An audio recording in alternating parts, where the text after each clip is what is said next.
เป็นไงบักยังไงพี่น้องตัวนี้ละลองตัวนี้ไปก่อนจังเลย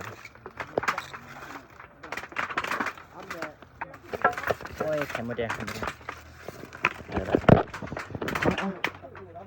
ง่ายๆนะ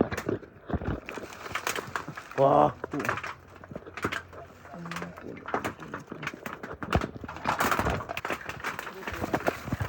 ไข่มดแดงพี่น้องเนี่ยกัดปลาเศร้าอยู่วันนี้มีอย่างไข่มดแดงนะมีไข่มดแดง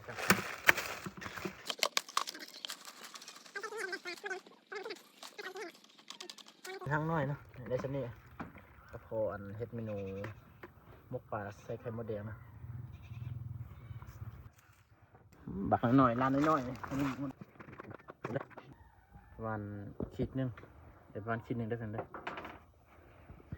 เมนู